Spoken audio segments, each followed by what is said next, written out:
के थोड़े जो हैं वो डिले हो गए, यूट्यूब वाले तो अभी नहीं मिलने वाले। ठीक है, तो स्टार्ट करते हैं। टेलीग्राम चैनल आपको बताइए, let's learn squad, like share subscribe आप कर देंगे। मस्त तरीके से क्वेश्चंस करते हैं और एक अप्रोच बनती है ना, और साथ में आप पोल में जवाब भी देंगे। एक एक क्वेश्चन जो इंपॉर्टेंट टॉपिक्स हैं उनसे क्वेश्चंस को उठाया है और उस हिसाब से हम लोग डिस्कस करने वाले हैं। इतने आप शेयर तो ज़रूर कर दीजिए, क्योंकि काफ़ी दिनों से सेशन जो है आपका प्रॉपर नहीं हो पाया है, जिसको अभी हम कंटिन्यू कर रहे हैं आज से। ठीक है जी, अब से और 20 तारीख तक दबा करके काम हम लोग करने वाले हैं। चलिए, बफरिंग अब नहीं होगी मेरे ख्याल में, अगर किसी को ऐसा लग रहा है तो मुझे नहीं लगता कि अभी बफरिंग होनी चाहिए। यहाँ से सब ओके है, फिर भी अगर ऐसा कुछ होगा तो देखेंगे। फर्स्ट क्वेश्चन आपके सामने है। बफरिंग थोड़ी तो है यार, सही बोल रहे हो आप लोग। देखिए, अगर हम बात करें फर्स्ट क्वेश्चन की, तो क्वेश्चन क्या पूछा है? क्वेश्चन ने पूछा है, select from the following the responsibilities which are assigned to a group leader in mountaineering. Mountaineering क्या है? एक चैप्टर है आपका अप यू गो हाई करके, जिसमें बछेंद्री पाल और ग्रुप लीडर जो आपका उत्तरकाशी में एक इंस्टीट्यूट है, ये सारी बातें हैं और इन सब पे एक एक क्वेश्चन आ चुका है पहले। ठीक है ना, तो ये इस बार की हिंदी में थोड़ा फॉन्ट में कुछ गड़बड़ है, तो आप पढ़ लीजिएगा जोड़ के, थोड़ा सा समस्या आपको होगी, आगे सही कराएंगे। निम्नलिखित में से पर्वतारोहण के ग्रुप लीडर को निभाने के लिए दी जाने वाली जिम्मेदारियों को चुनना है आपको। यानी एक माउंटेनियरिंग के लिए एक ग्रुप जाता है हिमालयाज पे चढ़ने के लिए, और वो पूरी एक कहानी है आपकी एनसीईआरटी में, मैंने आपके साथ ही वो पहले डिस्कस किया हुआ है। देखिएगा, पहला ऑप्शन है help others in carrying there bags, यानी दूसरों को, बाकी सदस्यों को, जो ग्रुप के मेंबर हैं उनको उनके बैग्स कैरी करने में मदद करना एक ग्रुप लीडर की जिम्मेदारी है। चलिए ठीक है, फिर आते हैं keep yourself at the front and let the group follow you, यानी खुद को फ्रंट में रखना और ग्रुप को फॉलो करने देना। यहाँ पे ये गड़बड़ हो गई, क्योंकि जो ग्रुप लीडर है वो बैक एंड पर रहेगा, ना कि फ्रंट पे, ताकि ये पता लगे कि किसी को कोई दिक्कत है, कोई पीछे रह गया तो वो रह ही ना जाए, है ना। तो ग्रुप लीडर का काम है कि वो सबका ध्यान रखे, जो कि बात सही आप लोग कह भी रहे हैं। फिर तो इसको हम कह सकते हैं कि ये नेगेटिव बात है और हमसे पॉजिटिव बात पूछी है। Find a good place to stop for rest and arrange food for the group, ये बात भी सही है, ये बात भी सही है। ठीक है जी। Ask those to stay back who can not climb properly, यानी जो लोग क्लाइंब नहीं कर सकते, चढ़ाई नहीं कर सकते, उनको पीछे रहना चाहिए। क्या ये काम है ग्रुप लीडर का? तो आप लोग सभी अपनी अपनी जगह पर अलग अलग जवाब दे रहे हैं, लेट्स सी, है ना। तो ऐसा तो नहीं है कि जो क्लाइंब नहीं कर सकते वो पीछे रहें, बल्कि साथ लेके चलना है। अगर किसी को समस्या है तो ये बात भी गलत हो जाएगी। Look after those who are not well, ये जरूरी है कि अगर ग्रुप में कोई बीमार हो गया, ऑक्सीजन की कमी हुई, कोई और समस्या है नहीं, कई सारी टैबलेट्स वगैरह ले जाने को भी कहा जाता है ना, तो वहां पे ध्यान रखा जाए लीडर के द्वारा। तो ए सही है, सी सही है और ई सही है, जो कि आप लोग जवाब कितने लोग दे पा रहे हैं? 42% लोग, है ना। तो गलत क्या क्या था यहाँ पे ग्रुप लीडर के बारे में, कि अपने आप को फ्रंट पे रखना जबकि बैक में रखना है। दूसरा, जो लोग क्लाइंब नहीं कर सकते उनको पीछे रहना, तो पीछे रह गए तो बेचारे वो खत्म ही हो जाएंगे, अगर उनको कोई दिक्कत है तो साथ में लेके चलना है या सपोर्ट देना है। तो ये बात यहाँ पे गलत हो जाएगी। कौन सी? बी और डी। अब ग्रुप लीडर की कुछ रिस्पॉन्सिबिलिटीज हैं जो एनसीईआरटी से आपके सामने है। रिवीजन के तौर पे ये सेशन आपके लिए बहुत काम आएगा, साथ में प्रैक्टिस भी आपकी हो रही है, दोनों काम हो रहे हैं यहाँ पे। ठीक है ना।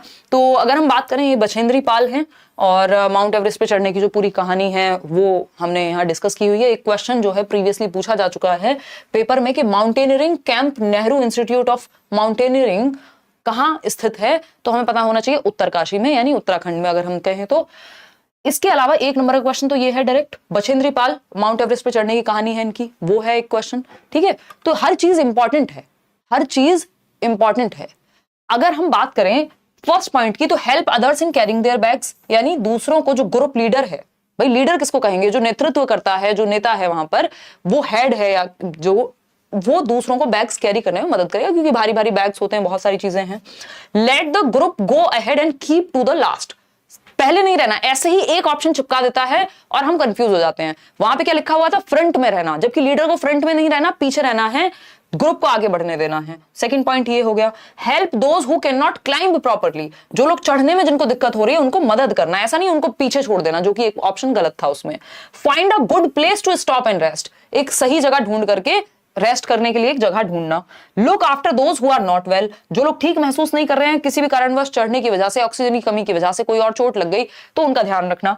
Arrange for food for the group, group के लिए फूड का अरेंजमेंट। और एक और चीज है कि अगर गलती किसी और से हो रही है तब भी उस गलती की जिम्मेदारी खुद लेना, ये लीडर की क्या हुई? एक रिस्पॉन्सिबिलिटी हुई। ये एनसीईआरटी में प्रॉपर्ली मेंशन है। है ना। आपको नोट्स भी दिए हुए हैं, अगर आपने थोड़ा सा देखे होंगे वो 5 सब्जेक्ट में, उसमें भी मेंशन्ड होगा। ठीक है, तो ये एक बात हो गई। बछेंद्री पाल पे भी हम बात कर चुके हैं। इसके अलावा कुछ चीजें चाहिए होती हैं जो आप जो लोग जाते हैं माउंटेनियरिंग पे या पर्वतारोहण पे, तो ये सारी चीजें उनके पास होती हैं, जैसे कंपास हो गया ताकि दिशा का ज्ञान हो सके, हेलमेट हुआ, ग्लव्स हुए, रोप है, फुटवियर है ना, डिफेंडर है, कहीं भी टांग करके चढ़ जाए, आइस एक्सेस है, टेंट, हार्नेस, स्लीपिंग बैग, ये सारी चीजें हैं। अगर ये आपको ऑप्शन में दिख जाए, ये चीजें किसके बारे में बता रही हैं, दर्शा रही हैं, तो आपको पता होना चाहिए माउंटेनियरिंग यानी पर्वतारोहण के बारे में बता रही हैं। विश्व की 5वीं महिला बनी बिल्कुल बछेंद्री पाल, और भारत में पहली महिला माउंट एवरेस्ट पे चढ़ने वाली 1984 की बात है। बिल्कुल सही आप लोग लिख रहे हैं यहाँ पे। चलिए आगे बढ़ते हैं। अब हमने जो भी पढ़ा है उसको टेस्ट की फॉर्म में और प्लस रिवीजन सारा एक साथ याद आनी चाहिए चीजें, पेपर में ज्यादा समय हमारे पास नहीं है। In the text book of class 5 यानी कक्षा 5 की अगर आप एक टेक्स्ट बुक उठा करके देखें एनसीईआरटी की, अब map of Golconda fort is printed. Golconda fort तब भी पेपर में आया था 2018 के, जब सबसे कम एनसीईआरटी पूरी हिस्ट्री में 2011 से सीटेट की, और 2018 तक जब तक पेपर हुआ था सबसे कम, या इवन आज तक भी 2022 तक भी अगर हम देखें तो सबसे कम एनसीईआरटी 2018 के पेपर में पूछी गई थी। वहां पे भी गोलकोंडा फोर्ट से क्वेश्चन था। तो ये थोड़ा सा देख लेते हैं कि गोलकोंडा फोर्ट की अगर हम बात करें तो The scale of the map is printed on right bottom of the map which is given below. Scale 1 centimetre is equal to 110 metres. यानी जो मैप है, अब मैप पे स्केल डाउन पोजीशंस होती हैं। स्केल डाउन बोले तो अब 1 किलोमीटर का रास्ता है तो पूरा अगर मैप पे भी 1 किलोमीटर बना देंगे तो मैप इतना बड़ा हो जाएगा, लेके कैसे घूमेंगे। तो 1 किलोमीटर हो सकता है कि कम कुछ सेंटीमीटर से दर्शा दिया जाए। तो उसी तरह से यहां पे लिखा हुआ है 1 सेंटीमीटर जो स्केल है मैप के अंदर, उसका एग्जैक्ट मतलब क्या है, 110 मीटर की बराबर है वो 1 सेंटीमीटर का स्केल। बात ठीक है। इस बार बहुत क्वेश्चन आए इस तरह के। A student measured on this map the distance between Fateh Darwaza and the Jameli Darwaza as 9.8 centimetre. On the basis of this measurement, the actual distance between the two places must be। अब आपको पता है 9.8 सेंटीमीटर जो है ऑन मैप है जो distance है। अब आपको पता है 1 सेंटीमीटर बराबर 110 मीटर्स। तो हमें सिंपल क्या करना पड़ेगा अब यहाँ, क्योंकि 1 सेंटीमीटर में हम यहाँ पे बात कर रहे थे 110 मीटर की, तो 110 मीटर से हमें गुणा करनी पड़ेगी। ठीक है जी, गुणा करेंगे हमारे पास एक संख्या आ जाएगी ये। अब क्योंकि हमको क्या करना है 1000 से फिर डिवाइड भी करेंगे, क्यों, क्योंकि किलोमीटर में चाहिए, है ना। जो आंसर है हमको किलोमीटर में चाहिए यहाँ, तो 1.078 सी ऑप्शन बिल्कुल सही आप लोग दे रहे हैं। तो ये थोड़ा सा मैथ्स इसमें काम आ जाता है, क्योंकि डायरेक्शन के भी क्वेश्चन आते हैं, मतलब कुछ क्वेश्चन ऐसे आएंगे जहां पे कैलकुलेशन आपकी लगेगी, तो बेटर है कि हम पहले से प्रिपेयर्ड हो। क्वेश्चन नंबर 3 देखिएगा एक बार, क्या कहता है क्वेश्चन नंबर 3। एनसीईआरटी के भी बहुत सारे जो टॉपिक्स हैं सब इंक्लूड किए, क्योंकि 50 क्वेश्चन में अच्छे खासी संख्या में जो है अलग अलग तरह के क्वेश्चंस आपके सामने हैं, जिसमें पेडागोजी भी इंक्लूडेड है। हम पहले कुछ क्वेश्चंस करेंगे एनसीईआरटी के, फिर हम कुछ पेडागोजी के, फिर से हम एनसीईआरटी के अच्छे क्वेश्चंस करेंगे जिसमें प्लांट से लेकर के जरूरी चीजें हैं। Select the correct statement from the following. सही स्टेटमेंट को चूज करना है भाई।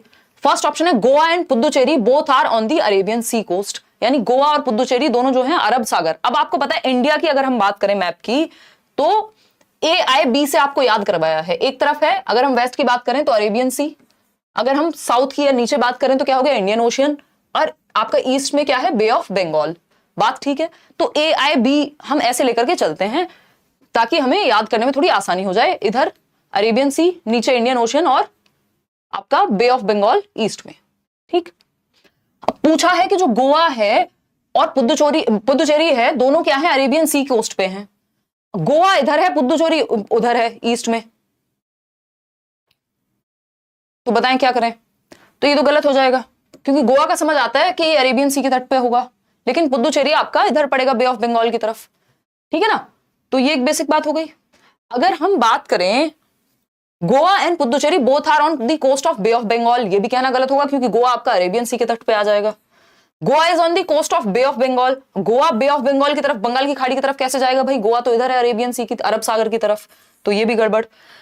Puducherry is on the coast of bay of Bengal whereas Goa is on the Arabian sea coast, ये बात एकदम सही है। तो मैप को भी थोड़ा सा स्टडी हमें कर लेना चाहिए, मैप लगा करके। मैप के जितने भी क्वेश्चंस हैं, कुछ क्वेश्चंस मैंने भी कराए हुए हैं और कुछ आपको एक बार वो मैप देख करके भी आइडिया लगता है। तो पुदुचेरी जो है बंगाल की खाड़ी के तट पर है, और जबकि गोवा जो है अरब सागर के तट पर है।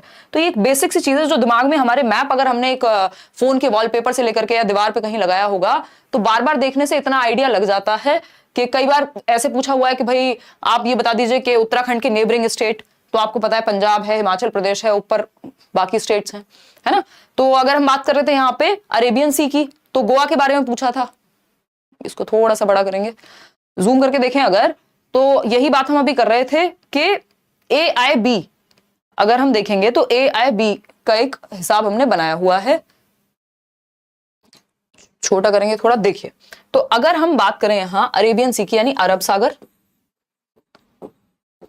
अरब सागर वेस्ट की तरफ आ गया है ना, गोवा यहां है, ये हमें आइडिया है, कर्नाटका है उसके बगल में, फिर केरला है, ये सब क्या है आपके नेबरिंग स्टेट्स हो गए। तमिलनाडु के नेबरिंग स्टेट पूछा हुआ कई बार, तो आपको पता है केरला होगा भाई, इधर आंध्र प्रदेश होगा, कर्नाटका होगा, ठीक।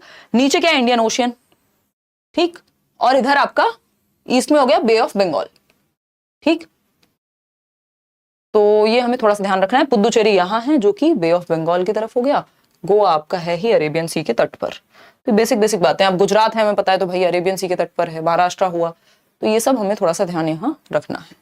चलिए खैर आगे बढ़ते हैं नेक्स्ट क्वेश्चन की तरफ। नेक्स्ट क्वेश्चन क्या है, क्वेश्चन नंबर 4। क्वेश्चन नंबर 4 देखिएगा, एकदम जिसने भी सीडीपी पढ़ी है वो आंख बंद करके इस सवाल का जवाब दे सकता है। Identify the common misconception regarding the gender issues, यानी जो लिंग संबंधी विषय हैं उनसे संबंधित गलत अवधारणा कौन सी है, जो लोगों में बहुत ही गलत अवधारणा फैली हुई है किस चीज को लेकर के, जेंडर इश्यूज को लेकर, कि जब भी हम जेंडर इश्यूज की या लिंग मुद्दों की बात कर रहे हैं लिंग से जुड़े हुए, तो उसमें सी ऑप्शन 61% लोग सही जवाब दे रहे हैं। It is a social construct, एकदम से खराब जवाब है। ये नहीं पूछा यहां पे, ये पूछा मिसकॉन्सेप्शन क्या है जेंडर इश्यूज के बारे में। मिसकॉन्सेप्शन कि जब हम जेंडर के मुद्दों पे बात करते हैं तो एक भ्रांति जाती है कि ये शायद महिलाओं के बारे में बात हो रही है। जेंडर का मसला ही आज की डेट में ज्यादातर लोग ये सोच लेते हैं अरे फेमिनिस्ट हो रहे हैं ये तो, है ना, या फेमिनिज्म की बात हो रही है कहीं ना कहीं, जबकि जेंडर का मसला अगर देखा जाए दोनों के लिए ही है, मेल के लिए भी है, फीमेल के लिए भी है। अगर बायस हो रहा है, अगर लड़कों के साथ गलत हो रहा है वो भी गलत है, और लड़कियों के साथ हो रहा है तो वो तो है ही गलत, क्योंकि वो पहले से चला आ रहा है, स्टीरियोटाइप है, तो इसलिए इजी है ये मान लेना कि जेंडर इश्यूज की बात हो रही है तो सिर्फ लड़कियों के हक की बात हो रही है। तो ये मिसकॉन्सेप्शन है सबसे बड़ा, ठीक है ना। तो it is not related to the sex of the person, नहीं ये तो कोई पॉइंट है ही नहीं। It is related to women's issues, ये एक बहुत बड़ा मिसकॉन्सेप्शन है और इसमें आप लोग फंस गए हैं, है ना, कि यह महिलाओं के विषयों से संबंधित है। जेंडर इश्यूज की जब हम लिंग से संबंधित लैंगिक मुद्दों की बात करते हैं तो हम सोचते हैं सिर्फ महिलाओं के बारे में बात हो रही है, उनके ही हक की लड़ाई है, जबकि अगर किसी मेल के साथ गलत हो रहा है वो भी जेंडर इश्यूज के अंदर आएगा, और फीमेल के साथ हो रहा है वो भी जेंडर इश्यूज के अंदर आएगा, ठीक है ना। जेंडर एक सोशल कंस्ट्रक्ट है, वो बात सही है, लेकिन बात हो रही है मिसकॉन्सेप्शन। क्वेश्चन तो पढ़ लो ठीक से पूरा, है अक्कड़ बक्कड़ बम्बे वो कुछ भी पूछे लगाएंगे ए ही, है ना। ये नहीं करना कि मिसकॉन्सेप्शन जेंडर इश्यूज के बारे में गलत अवधारणा क्या है, तो ये है गलत अवधारणा कि ये महिलाओं के ही मुद्दों से संबंधित है। तो क्वेश्चन को अगर हमने पढ़ के नहीं समझा तो हम पेपर में गलती 100% करके आएंगे, क्योंकि हमने रट्टे लगा लिए हैं और वो गड़बड़ हो जाएगा। It is dynamic in nature, ये मिसकॉन्सेप्शन नहीं है। ये तो अच्छी बात है भाई, समय के साथ महिलाओं का और पुरुषों का रोल बदलता है समाज में, जो कि बदलना भी चाहिए क्योंकि समाज भी बदलता है, ठीक है ना। तो B option is the right answer. Question number 5 देखिएगा, क्वेश्चन नंबर 5 देखिएगा। मैंने आपको थोड़ा सा लालच दिया कि सीडीपी पढ़ी होगी तो आंख बंद करके जवाब दे दोगे, आप दिल पे ले गए और आपने सबने जो है एक ही जवाब दे दिया कि जेंडर तो सोशल कंस्ट्रक्ट होता है, पूछा कुछ भी हो हम तो जवाब एक ही देंगे, है ना। Amongst the following which group of states of India have oil fields, यानी कौन से इंडियन स्टेट्स हैं जहां पे ऑयल फील्ड्स मिलेंगे, यानी भारत निम्नलिखित में से भारत के राज्यों के किस समूह में तेल कोष जो है वहां पे अवेलेबल है, ये कह सकते हैं। बफरिंग की बात मत करो यार, दिल टूट जाता है, बहुत ही गंदे वाला। बफरिंग की वजह से कई दिन खराब हुए हमारे, है ना, और सारी दुनिया के जो भी तामझाम हो सकते हैं वो सब कर लिए हैं, तब जाके चल पा रहा है सेशन। बताइए एक बार, ए ऑप्शन कह रहे हैं 55% लोग, असम, गुजरात, महाराष्ट्र एंड आंध्र प्रदेश। और किसी के मन में कोई जवाब? बिल्कुल। तो ऑयल फील्ड्स की अगर हम बात करें तो हम कहेंगे भाई ये थोड़ा सा out of the box question है जो एनसीईआरटी आपकी नहीं देती है ना। बाकी जो तटीय क्षेत्र हैं, अगर हम गुजरात की बात करें, महाराष्ट्र की बात करें, आंध्र प्रदेश की बात करें, तो यहाँ तो संभावना बढ़ ही जाती है ऑयल फील्ड्स की। तो ए ऑप्शन ही सही है, ये एकदम फैक्चुअल क्वेश्चन है, इसको 1 नंबर में मन किया तो पूछा जा सकता है, नहीं किया तो नहीं भी पूछेंगे, कोई जरूरी तो है नहीं। क्वेश्चन नंबर 6 देखिए, क्योंकि कुछ क्वेश्चन ऐसे हैं जो आते ही हैं, इस तरह के क्वेश्चन ऐसे हैं तुक्के की बात है, आया आया नहीं आया, तो इनके लिए भी हमें तैयार रहना है। क्वेश्चन नंबर 6 देखिएगा, कंसिडर द फॉलोइंग स्टेटमेंट्स और descriptions regarding the housing patterns. अब हाउसिंग का क्वेश्चन आना ही आना है, एक क्वेश्चन तो कम से कम आएगा। तो इन Leh 2 floor houses are made with flat roof, ground floor is for the animals and storing necessary items. यही बात है लेह लद्दाख की अगर हम बात करें, अगर आपने एनसीईआरटी के नोट्स भी पढ़े हैं जो मैंने आपको दिए हुए हैं फ्री में, और एनसीईआरटी की समरी भी बनाई हुई है, पुरानी प्लेलिस्ट है, अगर आप सर्च करेंगे, मैराथन देख लेंगे पिछले साल की, उसमें भी पता लग जाएगा कि जो लेह में 2 फ्लोर के घर होते हैं और जिसमें रूफ फ्लैट होती है, क्योंकि वहां बारिश का उतना कोई प्रकोप नहीं है और हम इसको क्या कह रहे हैं, कोल्ड डेजर्ट कह रहे हैं, ठंडा रेगिस्तान कह रहे हैं। तो ठंड है इसलिए जो ग्राउंड फ्लोर है उस पर हम एनिमल्स को रखते हैं, स्टोर करते हैं चीजों को, और फर्स्ट फ्लोर पे ये लोग खुद रहते हैं जो दूसरा बिल्डिंग है। बात तो सही है। In Himachal Pradesh houses are made on bamboo pillars, ये गलत हो गया, क्योंकि जो बैम्बू पिलर्स हैं या बांस के खंभे हैं उनपे असम में, यानी असम में बनाए जाएंगे घर। क्यों? क्योंकि बारिश ज्यादा होती है। ठीक है जी बात। In the villages of Rajasthan people live in mud houses with roof of thorny bushes, ये हमें पता है क्योंकि राजस्थान में बारिश की कमी है, कंटीली झाड़ियां वहां होती ही हैं, उनका इस्तेमाल करके छत बनाई जाएंगी, ये बात भी सही है। श्रीनगर और जम्मू एंड कश्मीर की बात करें, मतलब श्रीनगर यानी जम्मू एंड कश्मीर में है, उसकी बात करें तो most people live in house on house boats, ज्यादातर लोग हाउस बोट पे रहते हैं, ये कहना गलत होगा, क्योंकि वहां कई और भी प्रकार के घर हैं जिनकी बात हम जम्मू कश्मीर के विषय में कर चुके हैं। हाँ, उदय सर की क्लास में बफरिंग क्यों नहीं होती, तबस्सुम कह रही हैं, बिल्कुल बहुत अच्छा सवाल है आपका, ये है क्रिटिकल थिंकिंग। तबस्सुम अपने लिए तालियां बजा दीजिए। उदय सर ऑफिस के स्टूडियो से क्लासेस लेते हैं या डिफरेंट स्टूडियो से क्लास लेते हैं, मेरी क्लास डिफरेंट स्टूडियो से होती है, तो मेरे स्टूडियो, मेरे पर्टिकुलर स्टूडियो में प्रॉब्लम है कुछ तो, या तो मेरे इंटरनेट कनेक्शन में जो कि अभी तक पकड़ में आई नहीं है ना, तो ये एक रीजन है। लेकिन क्वालिटी का फिर मैंने अपने हिसाब से कराई हुई है चीजें। देखिए, तो अगर हम बात करें डी ऑप्शन की तो ये भी गड़बड़ हो जाएगा, और अगर हम बात कर रहे हैं यहाँ बी ऑप्शन की तो ये भी गड़बड़ है। तो ए, सी और बस ए और सी सही लग रहे हैं, कहीं है ऑप्शन डी ऑप्शन, ये रहा, है ना, सही है बात। 67% लोग सही जवाब दे रहे हैं। आगे बढ़े, क्वेश्चन नंबर 7 देखिएगा एक बार, क्वेश्चन नंबर 7 देखिएगा और जवाब दीजिएगा। हाँ, बताइएगा एक बार। नहीं हो रही है बफरिंग, कोई कह रहा है, बहुत बढ़िया जी, बहुत ही बढ़िया, बहुत बढ़िया,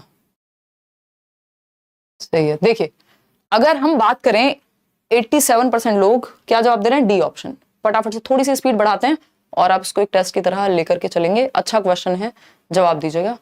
कल हम 9 बजे मिल रहे हैं, है ना, और 10 तारीख को मैराथन है आपका सीडीपी का, लिमिटेड समय में काम की चीजें, बिल्कुल। The first Indian women to win a medal in weightlifting at the 2000 Summer Olympics is, यानी ग्रीष्म ओलंपिक 2000 में पहली महिला जिन्होंने मेडल जीता वेट लिफ्टिंग में देश के लिए, कौन सी है? बछेंद्री पाल है? नहीं, ये तो माउंट एवरेस्ट पे चढ़ने वाली बात है, जब पहली महिला माउंट एवरेस्ट पे चढ़ने की बात होगी और वर्ल्ड में 5th की बात होगी तब हम कहेंगे, है ना, तिरंगा लहराया और वो सारी चीजें, कुछ मिनट्स वहां पे। सुनीता विलियम्स की हम स्पेस में बात करेंगे। लेकिन कर्णम मल्लेश्वरी वेट लिफ्टर हैं, भार उत्तोलक हैं कर्णम मल्लेश्वरी, बहुत ही प्यार है कर्णम मल्लेश्वरी से। किसको? सीटेट के एग्जाम को, सीबीएसई को आपके बहुत क्वेश्चंस आते हैं। 130 किलोग्राम तक वजन उठा लेती हैं, 12 साल की उम्र से शुरू कर दिया था, आंध्र प्रदेश से हैं, इनकी बहनें भी जो हैं वो यही प्रैक्टिस करती हैं। इनके बारे में थोड़ी बातें हैं जो मैं आपको यहाँ दिखा देना चाहूंगी। भाई ये है हमारे सामने कर्णम मल्लेश्वरी जी। और अगर हम बात करें एनसीईआरटी में क्या बात हुई है, she lives in Andhra Pradesh, ये एनसीईआरटी में जो बात हुई है उसकी बात करें। ऐसा भी हो सकता है आंध्र प्रदेश ऑप्शन में ना आए और तेलंगाना आ जाए, तो तेलंगाना आए तब भी आंसर आप तेलंगाना मार्क कर सकते हैं। अगर ऑप्शन में आंध्र प्रदेश नहीं है, दोनों में से कोई एक ही देगा, आपसे पंगे उसको नहीं लेना है, क्योंकि जो प्रीवियस एनसीईआरटी है उनमें आंध्र प्रदेश लिखा हुआ है, जो रिसेंट है उसमें तेलंगाना भी कर दिया गया है। ठीक है जी, तो ये एक बात हुई। Her father is a police constable, मतलब रहे होंगे, अब तो रिटायर हो गए, हो ही गए होंगे, इतने साल पहले लिखा गया होगा। Malleswari started lifting weights when she was 12 years old, जब वो 12 साल की उम्र की थी तब से वो भार उत्तोलन या उन्होंने वेट लिफ्ट करना शुरू कर दिया था। Now she can lift a weight of 130 kilograms, 130 kilogram तक की कैटेगरी में वो मतलब वेट उठा सकते हैं 130 किलोग्राम तक का। कोई कई लोग तो ऐसे होंगे कहेंगे हम तो 30 किलो नहीं उठा पाते हैं, है ना। देखिएगा एक बार अब, और ये जेंडर स्टीरियोटाइपिंग के अगेंस्ट, जेंडर बायसनेस को खत्म करने वाला एक टॉपिक है कि जो लोग ये कहते हैं, अगर कुछ बच्चों के दिमाग में ये भर गया आसपास की सोसाइटी को देख करके कि फीमेल्स तो कमजोर होती हैं, तो कर्णम मल्लेश्वरी आपकी बुक में इसीलिए डाला गया है इस तरह के चैप्टर्स जहां पे महिलाओं और पुरुषों के रोल ऐसा नहीं है कि फिक्स्ड हैं, कि भाई महिलाएं भी जो है भार उठा सकती हैं या इस चीज में वो भी स्पेस में जा सकती हैं, वो भी माउंट एवरेस्ट चढ़ सकती हैं, और पुरुष भी घर में खाना बना सकते हैं, व्हाटएवर, है ना। तो ये जेंडर बायस को खत्म करने के लिए चैप्टर्स डाले गए हैं। Karnam has won 29 medals in international events. पता नहीं कितनी बार क्वेश्चन आया है कि कितने मेडल जीते हैं, कोई एक स्टेटमेंट है जो गलत दे देगा और उसमें आप फंस जाएंगे, बहुत ही प्यार से चिपका देगा कि नहीं 29 नहीं 28 मेडल जीते हैं, और आपको लगेगा हाँ जीते तो हैं, तो 29 मेडल इन्होंने जीते हैं इंटरनेशनल इवेंट्स में, अंतरराष्ट्रीय प्रतियोगिताओं में। हर 4 sisters also practice weight lifting. अब 4 सिस्टर की जगह हो सकता है 3 ऑप्शन में से एक में दे दिया कि चार सिस्टर हैं, वहां दे दिया 5 सिस्टर प्रैक्टिस करती हैं, तो कुछ भी थोड़ा बहुत इधर उधर करेंगे वही एक ऑप्शन गलत बन जाएगा। और हम ऐसे टॉपिक्स में ओवर कॉन्फिडेंट रहते हैं, हमें रहता है हमें तो पता ही है, तो वो डिटेल्स बार बार रिवाइज करना बहुत जरूरी है। क्वेश्चन नंबर 8 देखिएगा, consider the following statement about bronze. तो ब्रॉन्ज के बारे में बात हो रही है जो कि एक धातु है, कांसा। पहला ऑप्शन है tribal people have been using bronze since thousands of years, यानी आदिवासी लोग जो हैं हजारों साल से ब्रॉन्ज का या कांसे का इस्तेमाल करते आ रहे हैं, बात एकदम सही है। दूसरा ऑप्शन है the colour of bronze is shining yellow. अब आप खुद खैर इसका जवाब देंगे, शाइनिंग येलो नहीं होता, एक थोड़ा सा क्या कहेंगे उसको, डस्की कह लीजिए, या मतलब चमकता हुआ येलो नहीं है, वो हल्का सा डल कह लीजिए उस चीज को आप, तो ऑरेंज की तरफ है। और bronze is made by melting a mixture of copper and zinc. कैसा लग रहा है, गलत लग रहा है, सही लग रहा है? गलत लग रहा होगा, क्यों? क्योंकि ये क्वेश्चन कई बार घुमा फिरा करके ये पूछ चुके हैं, क्योंकि ये जो मिक्सचर है वो कॉपर और जिंक का नहीं होता, कॉपर और टिन का होता है। ये भी आपका पेपर में आ चुका है कि जो ब्रॉन्ज है वो किसका मिक्सचर है, तो कॉपर और टिन का है। ब्रॉन्ज जो मिलेगा वो बनेगा वो कॉपर और टिन से मिलकर के बनेगा, ना कि कॉपर और जिंक से। द एलिमेंट्स यानी metals used in making bronze are obtained from the deep mines. बात कुछ सही लग रही है कि गलत लग रही है, बताओ? सी ऑप्शन 63% लोग यहां कह रहे हैं। देखिएगा जो कि सही है। अब हमारे पास दो ही तो बातें सही बची हैं, दिख नहीं रही हूं मैं, देखो 2 ही तो बातें सही बची हैं। एक तो हमारे पास ये है कि ट्राइबल पीपल इसको यूज कर रहे हैं जमानों से, और जो एलिमेंट है ये हम डीप माइंड से निकाल रहे हैं। जो बी और सी है वो गड़बड़ है यहाँ, तो हम ये कहेंगे ए और डी, और ए और डी सही, और ये ए और डी जो है सी ऑप्शन के तहत आते हैं। तो आगे बढ़ेंगे क्वेश्चन नंबर 9 पर, देखते हैं क्या पूछा है। Which of the following statement is true with respect to family. परिवार के विषय में कौन सी एक बात सही है? फैमिली एक टॉपिक है, टॉपिक क्या, थीम है, जो 6 थीम्स हैं आपके, family and friends, food, water, shelter, है ना, things we make and do, travel, ये जो 6 थीम्स हैं जिन पर पूरा सिलेबस आपका आधारित है, उनमें से एक थीम है फैमिली एंड फ्रेंड्स। ठीक है ना? अनुप्रिया आपसे बहुत नाराज है, 2 दिन से ढूंढ रहा है। अच्छा चलो कोई नहीं यार, कमेंट नहीं पढ़ूंगी, फटाफट से आओ, क्वेश्चंस काफी सारे हैं, अभी हम 9 क्वेश्चन ही कर पाए। परिवार के संदर्भ में निम्नलिखित में से कौन सा कथन सत्य है? Family must consist of only biological related persons. तो जो लोग अडॉप्ट कर रहे हैं क्या वो उनका परिवार नहीं है? जो लोग जीवन भर साथ बिता दे रहे हैं वो परिवार नहीं कहलाएगा, तो सिर्फ बायोलॉजिकली ही कंसिस्ट करेंगे फैमिली, ये कहना गलत होगा।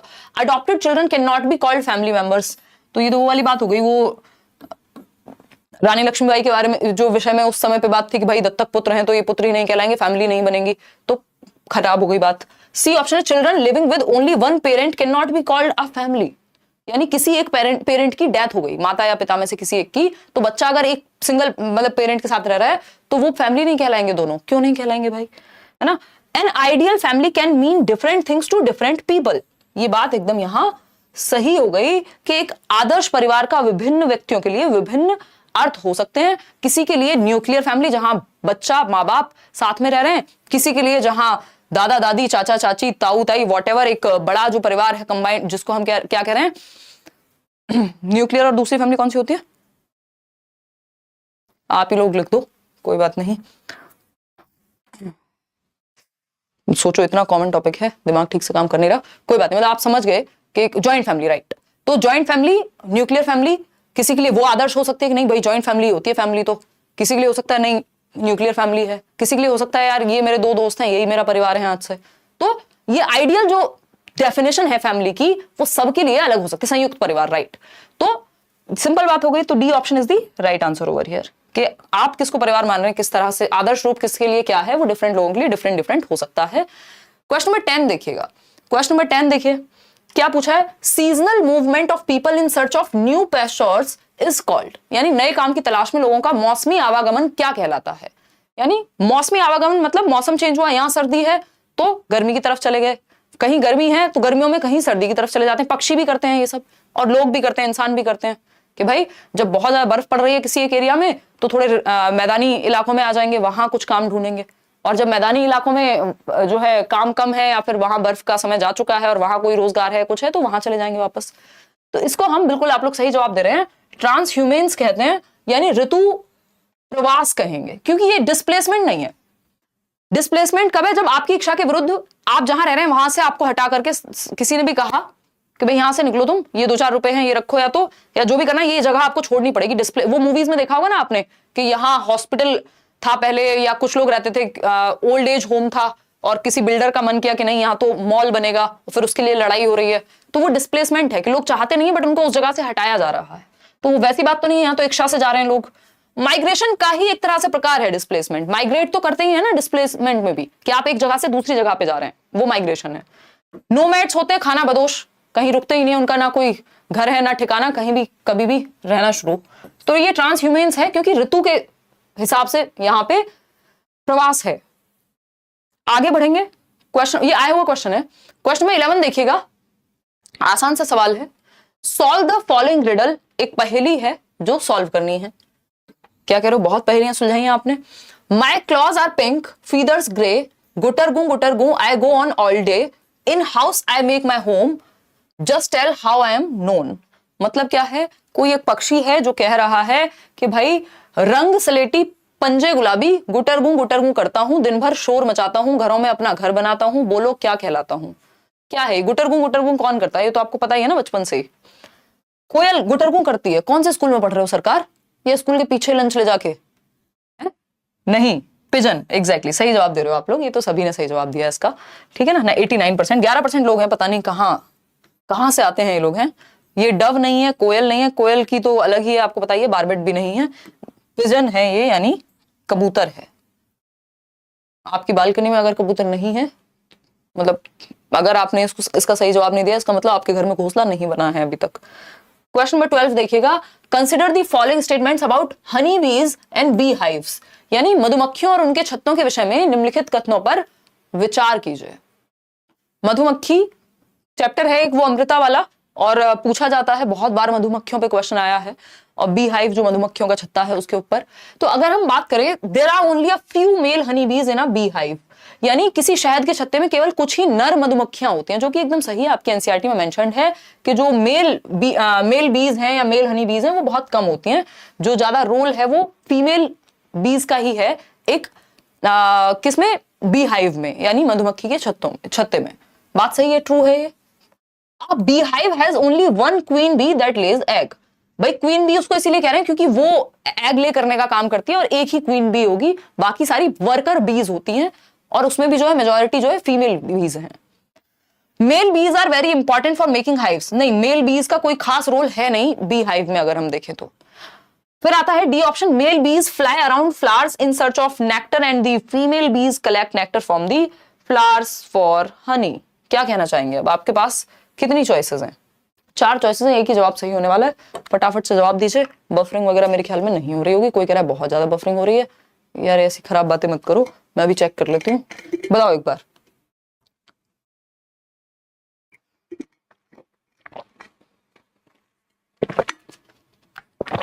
अगर बफरिंग हो रही है तो क्या ऑफिस जाके क्लास लेना शुरू कर दें, नया स्टूडियो बनवा दें, अब बताओ क्या करें, आखिर कहीं ना कहीं कुछ तो गड़बड़ है ना। देखिएगा, तो अगर हम बात करते हैं, कोई दिक्कत नहीं यार, बढ़िया चल रहा है सेशन, लाइक शेयर करते नहीं हो आप लोग, 21,000 लोग देख रहे हो, 10,000 लोगों ने लाइक किया है, बाकी 11,000 लोग कह रहे हैं बफरिंग हो रही है। देखिए एक बार, अगर हम बात करें 54% लोग ए जवाब दे रहे हैं, जो कि सही है कि गलत है पता लग जाएगा। ये बात सही थी, ये बात सही थी, ये गलत थी। Male bees fly around flowers in search of nectar and the female bees collect nectar from the flowers for honey. ऐसा नहीं कि मेल बीज घूमती हैं और फिर जाकर के, मेल बीज का रोल ही बहुत कम है ना। तो ए और बी ही यहाँ पे सही हुआ, A option is the right answer over here. आगे बढ़ेंगे नेक्स्ट क्वेश्चन की तरफ। क्वेश्चन नंबर है हमारे पास 13। क्वेश्चन नंबर 13 क्या कहता है, which of the following is not the objective of games and sports, यानी खेल कूद का लक्ष्य कौन सा नहीं है, यानी गेम्स एंड स्पोर्ट। ये चैप्टर में भी आपके वहां एनसीईआरटी में भी मेंशन्ड है कि हम क्यों खेलते हैं, खेलने के क्या उद्देश्य हैं एंड ऑल। विनिंग, जीतना मुख्य उद्देश्य नहीं है या ऑब्जेक्टिव नहीं है, बट कई लोग तो कहेंगे जीतने के लिए ही खेलते हैं हम लोग, है ना। बताइए एक बार, फटाफट से बताइए जवाब क्या होगा। 72% लोग कह रहे हैं सही है। बिहार से बिलोंग करता हूँ, मधुमक्खी पालन मुजफ्फरपुर, हाँ वो चैप्टर है ना मुजफ्फरपुर के, बिहार में फेमस है, अक्टूबर से दिसंबर में। बिल्कुल बिल्कुल सही सही एकदम, अनीता कुशवाहा वाला चैप्टर है, उस पर आएंगे हम। विवेक, अभी जब मैराथन सेशन होगा ना तब करेंगे उसको डिस्कस। 61% लोग विनिंग कह रहे हैं। और कंस्ट्रक्टिव सोशल एबिलिटीज, बिल्कुल सही बात है कि जो सामाजिक क्षमताएं हैं वो हिंदी थोड़ी खतरनाक है, सही है बट कुछ ज्यादा ही कोई और फॉन्ट बन गया इसका। तो कंस्ट्रक्टिव सोशल एबिलिटीज की अगर हम बात करें, यानी बच्चे सोशली रहना सीखते हैं। सोशल एबिलिटीज कौन सी होती हैं? एक दूसरे को कोऑपरेट करना, टॉलरेट करना, है ना, या फिर हार जीत को एक्सेप्ट करना, सेंसिटिव बनना, ये सारी चीजें हैं। मेंटल अलर्टनेस बढ़ती है गेम में, भाई आपको ध्यान रखना पड़ता है ना, कुछ भी आप खेलेंगे मेंटल अलर्टनेस बढ़ेगी ही। इमोशनल मैच्योरिटी आती है कि आप हारते हैं तो दूसरे का सर नहीं फोड़ देते, है ना, ये सारी चीजें। विनिंग यहाँ पे ऑब्जेक्टिव नहीं होना चाहिए कि जीतना जो है वो खेलकूद का लक्ष्य है, इसलिए हम जीतना सिखाने के लिए खेलकूद सिखा रहे हैं। कभी जीत कभी हार, दोनों ही चीजें चलेंगी। तो A option is the right answer over here. क्योंकि सही क्यों है? क्योंकि गलत है ना, जो गलत है वही सही है, क्योंकि पूछा ही गलत है। नॉट लिखा था, नॉट में ही हमें जवाब देना था, तो नेगेटिव नेगेटिव मिलकर के पॉजिटिव बन गए। चलिए क्वेश्चन नंबर 14 देखिएगा एक बार, क्या कहता है।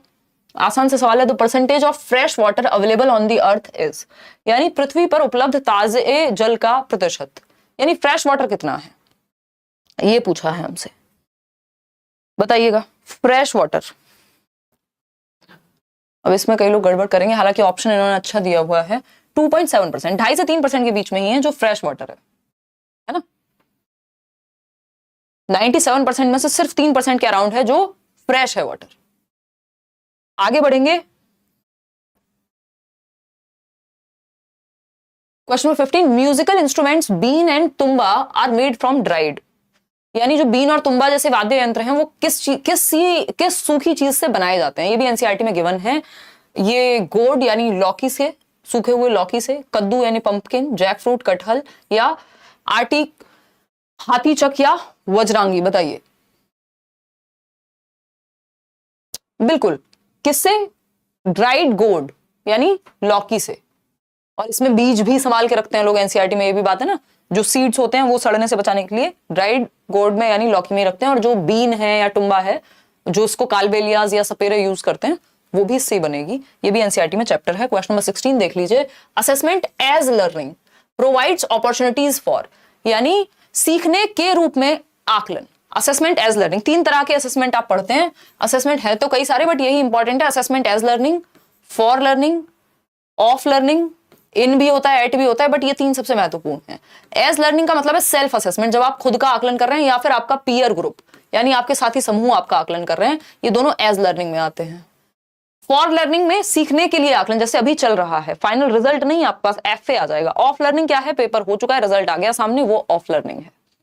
ठीक है, तो हमें पता है एज लर्निंग मतलब सेल्फ या फिर पीयर। तो सेल्फ रिफ्लेक्शन, जब आप खुद से प्रकाश डाल रहे हैं, भाई मेरे मॉक टेस्ट में कितने नंबर आए, कैसे इंप्रूव करूं, या आपने अपना एक टेस्ट करके अपने दोस्त को दे दिया, यार मेरे से पूछियो, मेरे से ये वाला टॉपिक सुनियो, तो वो बताएगा कि भाई ये वाला गलत बताया, ये वाला सही बताया। तो ये पीयर असेसमेंट यानी सहकर्मी आकलन या सहपाठी आकलन हो गया। फिर है समेटिव असेसमेंट, ऐसे होता है असेसमेंट ऑफ लर्निंग का पार्ट। ऑफ लर्निंग जिसमें आप योगात्मक आकलन, मतलब आप क्या चाहते हैं, आप जजमेंट के लिए होता है। ये इतने % आए साल के एंड में, ठीक, सीटेट में इतने % आए, वो समेटिव असेसमेंट है। फॉर्मेटिव क्या है कि आज मॉक टेस्ट में इतने आए, बाद में सुधार हो जाएगा during the process of teaching learning, या फीडबैक के लिए होता है, ये जजमेंट के लिए होता है समेटिव असेसमेंट। कंस्ट्रक्टिव फीडबैक ये फॉर लर्निंग में मिलेगा, लेकिन मिल यहां भी सकता है किसमें? एज लर्निंग में भी, कि आप सुधार की गुंजाइश आप में बनी रहेगी। बात सही है या नहीं है? बात सही है नहीं है? तो कंस्ट्रक्टिव फीडबैक यहां पे भी आपको रचनात्मक आकलन मिल जाएगा, कि आपको फीडबैक मिल गया खुद से, अपने दोस्त से, कि कहां इंप्रूवमेंट की हमको जरूरत है। ए बी डी कहीं दिख रहा है? बी ऑप्शन में, जो कि आप लोग सही जवाब दे ही रहे हैं, 55% लोग। B option is the right answer over here. आगे बढ़ेंगे भाई नेक्स्ट क्वेश्चन पे। नेक्स्ट क्वेश्चन क्या है देख लेते हैं, क्वेश्चन नंबर 17। क्वेश्चन नंबर 17 क्या कहता है, देखिएगा। क्वेश्चन नंबर 17 कहता है, for class 5 students the curriculum of EVS should include context related to. कक्षा 5 के बच्चों के लिए ईवीएस में किस तरह की चीजें इंक्लूड होनी चाहिए? सेल्फ से संबंधित, होम से संबंधित, school, neighbourhood and the community at large. क्या कक्षा 5 की बात हो रही है, तो बच्चा खुद से अब बाहर की ओर जाएगा अपने एनवायरमेंट में, तो डी ऑप्शन ऑफ कोर्स सही उत्तर है, neighbourhood and the community at large. भाई आसपास की सराउंडिंग्स ईवीएस में आती है ना, एनवायरमेंटल स्टडीज कहते हैं हम इसको, जिसमें सोशल स्टडीज और आपका साइंस और ईवीएस तीनों ही सब्जेक्ट इंटीग्रेटेड होते हैं। कक्षा 3 से 5 में, कक्षा 1 से 2 में आपकी बुक ही नहीं होती ईवीएस की, आप लैंग्वेज और मैथमेटिक्स के थ्रू ईवीएस पढ़ते हैं, है ना। इंपॉर्टेंट है, ये पूछे जा चुके हैं क्वेश्चंस। क्वेश्चन नंबर 18 देखिएगा, an assessment tool which collects not just the best but all kinds of child's work और activities done over a period of time is known as, यानी एक आकलन का उपकरण है जो न केवल सर्वोत्तम बल्कि बच्चे के सभी प्रकार के जो भी क्रियाएं हैं या जो भी उसका काम है बेसिकली उसको एक समय अवधि में एकत्रित किया जाता है, period over a period of time, यानी एक समय अंतराल के। पोल वाली दीदी इतनी फास्ट नहीं, पोल वाले भैया हैं, देखिएगा बताइएगा ए ऑप्शन 65% लोग कह रहे हैं। देखिए एनेक्डोटल रिकॉर्ड होता है कि कोई एक स्पेसिफिक इवेंट हुआ, आज बच्चे ने सर फोड़ दिया किसी का, हालांकि नहीं करना चाहिए ऐसा, बट कोई घटना घट सकती है, या कोई और विशेष घटना घट गई किसी दिन, कोई पर्टिकुलर कोई डायरी नहीं लाया बच्चा, कुछ और नहीं हुआ, तो वो सब क्या हुआ, वो आपका एनेक्डोटल रिकॉर्ड्स में जाता है, किसी एक घटना का या किसी एक दिन का वृत्तांत है वो, तो इसलिए एनेक्डोटल रिकॉर्ड कहते हैं। ऐसा नहीं है किसी एक पर्टिकुलर इवेंट की बात हो रही है। रूब्रिक एक तरह का पैमाना होता है, पैमाना समझ रहे हो ना, मतलब एक स्केल है कि इसके तहत इतने % मुश्किल क्वेश्चन, इतने % आसान क्वेश्चन, तो वो भी बात नहीं हो रही है। ये सारे टूल्स हैं बच्चे के आकलन के सीसीई में जो यूज किए जाते हैं। क्यूमुलेटिव रिकॉर्ड होते हैं, सभी प्रकार की जितनी भी चीजें सब क्यूमुलेटिव में आ जाती हैं, एक तरह का क्यूमुलेटिव रिकॉर्ड का ही एस्पेक्ट कह सकते हैं हम पोर्टफोलियो को, बट थोड़ा सा डिफरेंस यहां होता है। तो यहां अगर ये क्यूमुलेटिव भी मान लेते तो हम इसको गलत कह नहीं पाते, लेकिन क्योंकि जब इस तरह की बात होती है कि असेसमेंट टूल है जो कलेक्ट करता है ना कि सिर्फ बेस्ट वर्क बल्कि सभी तरह की एक्टिविटीज को एक over a period of time, यदि ये होता शुरुआत से जब से बच्चा स्कूल में और जब तक निकलेगा, तो वो क्यूमुलेटिव रिकॉर्ड हो जाता है, क्योंकि संचयी रिकॉर्ड हो जाते वो, कि बच्चे की हेल्थ से लेकर के उसकी मॉरल एस्पेक्ट से लेकर के कब उसने चोरी की, बहुत अच्छा काम किया, किसी की मदद की, सब कुछ आ जाता है क्यूमुलेटिव रिकॉर्ड्स में, क्योंकि वो संचित हैं धीरे धीरे धीरे। वो बोलते हैं संचित कर्म जैसी चीज है कि भाई over the period of time, नहीं जब से बच्चा स्कूल में और जब तक निकलेगा तब तक सारा कुछ उसमें होगा, वो है क्यूमुलेटिव रिकॉर्ड। लेकिन जो भी over a period of time, मान लीजिए इस साल आपने क्या रिकॉर्ड किया, वो एक आपका पोर्टफोलियो में स्टोर हो जाएगा, जो भी बच्चे की अचीवमेंट्स हैं या जो बाकी अदर वर्क भी हैं वो सभी आपके इसमें आ जाएंगे। जबकि क्यूमुलेटिव में उसका cognitive, physical, social, moral, health card, वो सब कुछ आ जाता है। सॉरी, तो A option is the right answer. Portfolio यहाँ पे सही जवाब होगा। Over the period of time की बात हुई है, क्योंकि क्वेश्चन नंबर 19 देखिएगा क्या कहता है, समझेंगे एक बार। क्वेश्चन नंबर 19 देखिएगा और जवाब दीजिएगा, फटाफट से बताइएगा। मैथ्स पेडागोजी में बात की थी कार्डिनल और ऑर्डिनल की, ईवीएस में इसका कोई रोल नहीं है। हाँ, बिहेवियर स्किल्स, एनेक्डोटल, बिल्कुल।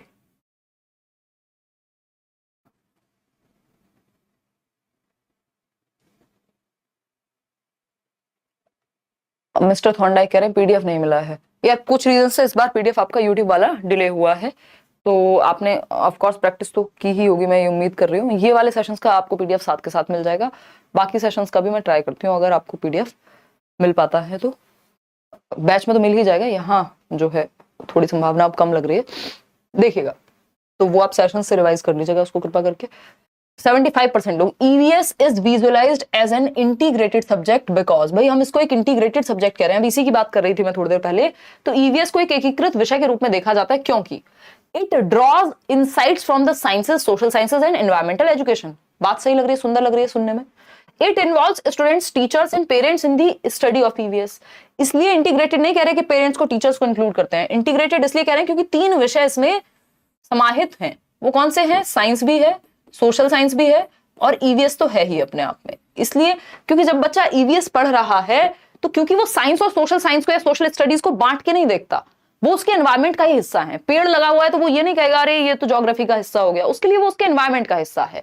या उसने अगर समाज में कोई मुद्दा देखा है तो वो ऐसा नहीं है कि वो ये कहेगा अभी सोशल साइंसेज या सोशल स्टडीज हो गया, वो कहेगा ये भी उसका एनवायरमेंट का हिस्सा है।